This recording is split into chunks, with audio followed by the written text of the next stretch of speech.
Bendiciones, mi queridos hermanos. Continuamos con el estudio que estamos llevando a cabo en Hebreos, capítulo 6. Hoy vamos a mirar el verso 4 en adelante, que nos habla sobre la imposibilidad de arrepentimiento para aquellos que han caído después de recibir la bendición de Dios.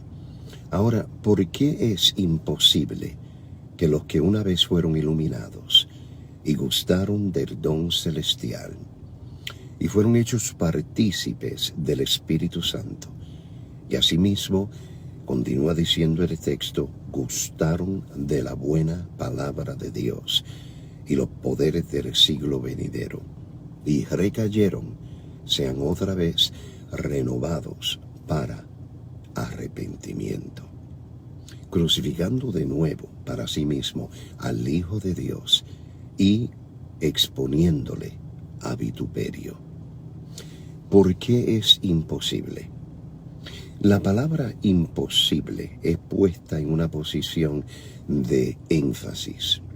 O sea, el autor de los Hebreos no está diciendo que es difícil, sino verdaderamente imposible. Para este grupo de personas, él usa la palabra imposible. Noten los otros usos de la palabra imposible, por ejemplo, en el libro de los Hebreos. Hebreos 6:18, es imposible que Dios mienta. Hebreos, me parece que 11:6, dice, sin fe es imposible agradar a Dios. En cada uno de estos versículos, la palabra imposible significa exactamente imposible. Esta palabra imposible permanece una palabra que no se puede cambiar ni sustituir por ninguna otra. Dice, los que una vez fueron iluminados y gustaron del don celestial y fueron hechos partícipes del Espíritu Santo y asimismo gustaron de la buena palabra de Dios y los poderes del siglo venidero. Ahora, el autor de Hebreos habla de personas con experiencias espirituales, tenemos que decir impresionantes. El gran debate es si esta es la experiencia de la salvación genuina o la experiencia de una salvación falsa. Viendo cada palabra descriptiva, nos ayuda a saber qué tipo de experiencia describen estas palabras. Vamos a comenzar, iluminados. Esta antigua palabra griega tiene el mismo significado que la palabra en el castellano. Describe la experiencia de la luz brillando sobre alguien, de una nueva luz que brilla en la mente y en el espíritu de la persona.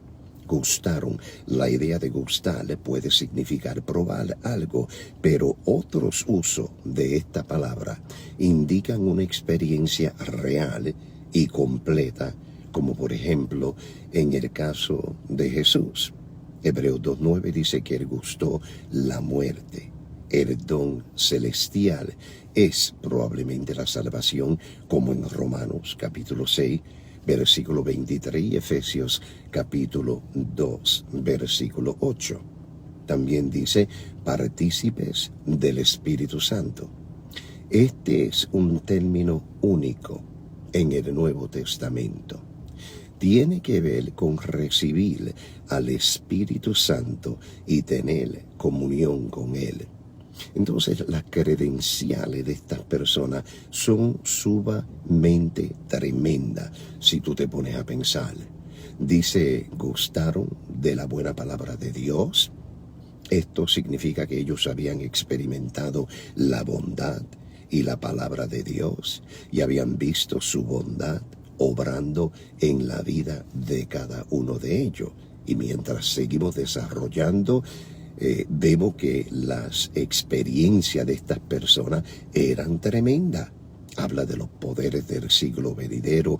Esto es una forma de describir al poder sobrenatural de Dios. Los que son descritos aquí, en verdad, habían gustado el poder sobrenatural de Dios. Pero aquí viene la palabra peligrosa. Dice, y recayeron, sean otra vez renovados para arrepentimiento. Ahora, oigan bien, uno de los debates más grandes sobre cualquier pasaje del Nuevo Testamento es este que se centra en este texto. La pregunta es sencilla y esta te la voy a hacer. Estas personas que han tenido impresionantes experiencias espirituales, ¿en realidad son cristianos?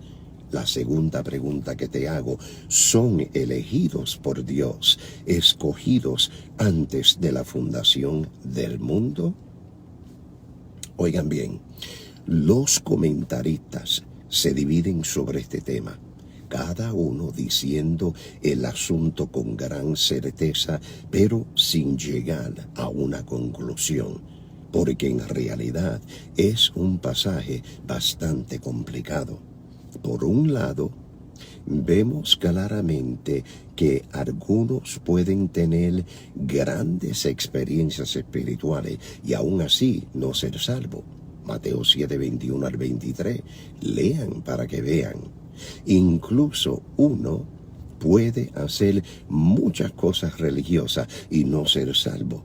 El ejemplo perfecto de esto son los fariseos.